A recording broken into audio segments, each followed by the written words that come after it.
Hello everybody. And you may find yourself at a record show digging crates.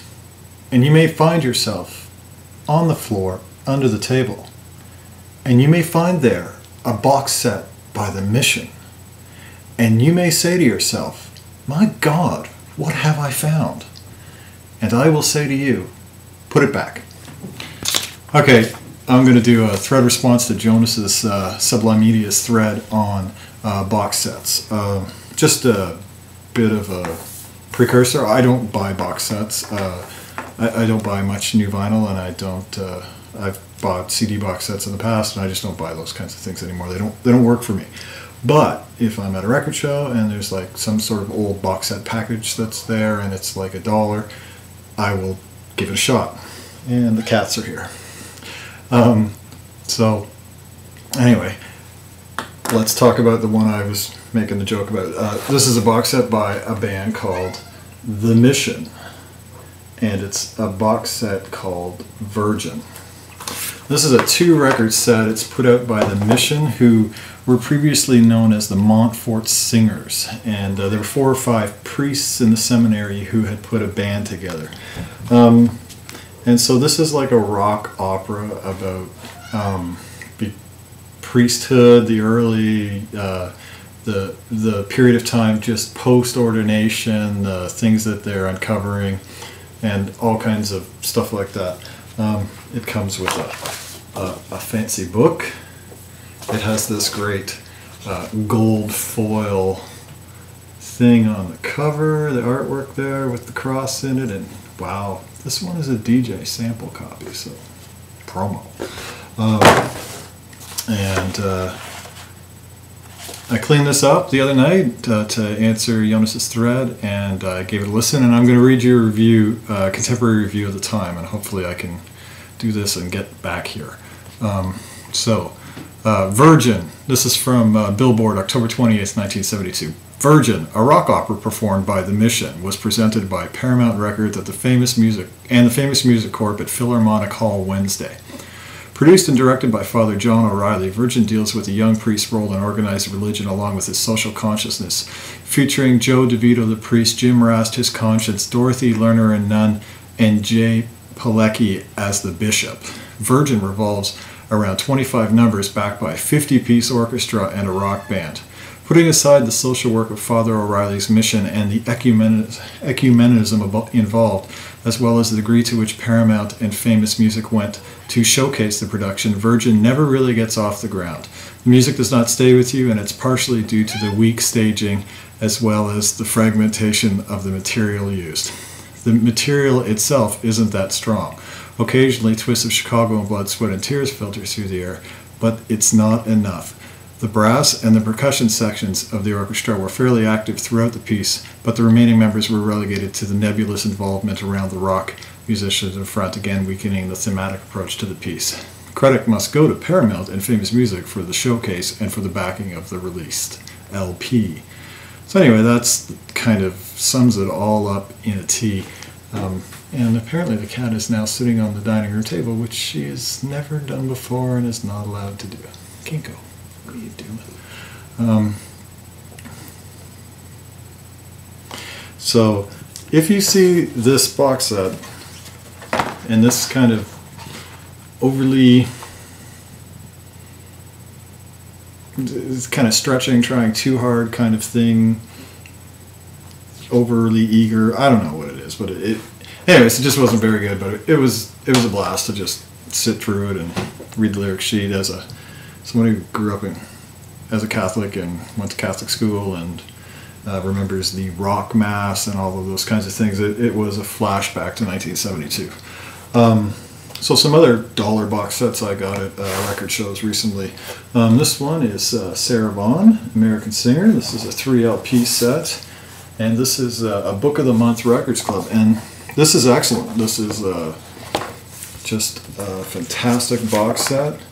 It comes with a nice book. It has 3 records. The quality of the records is great. The quality of the pressing is really good, and I'd recommend this to anybody.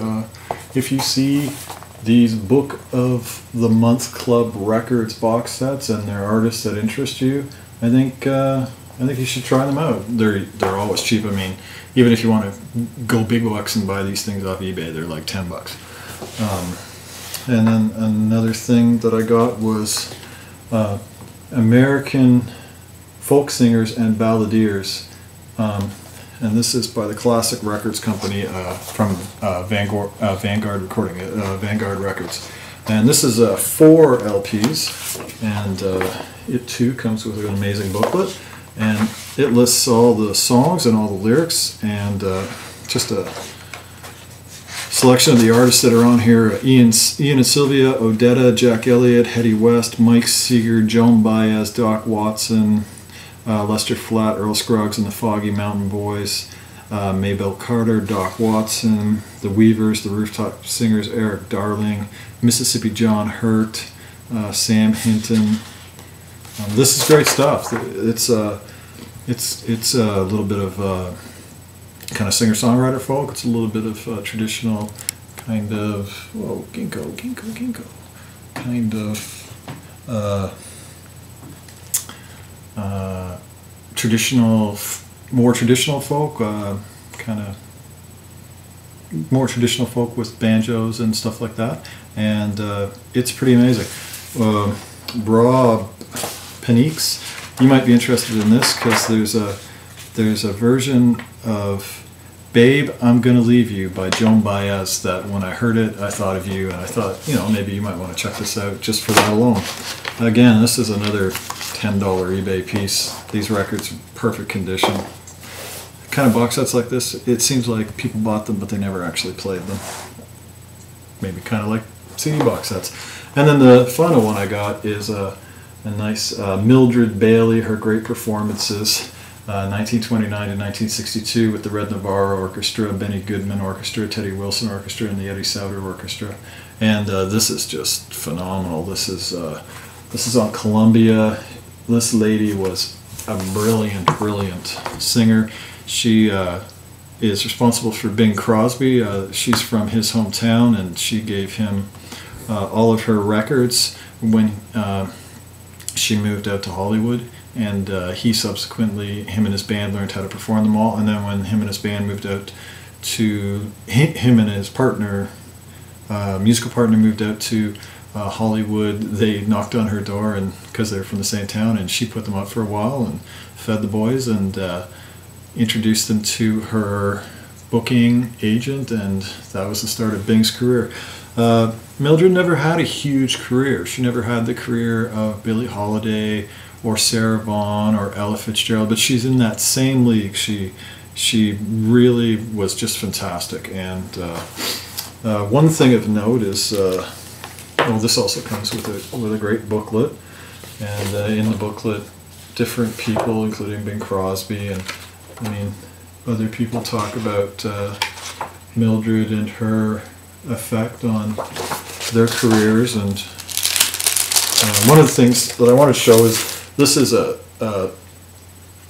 6i, a Columbia 6i, and so it's it's the right label for the period.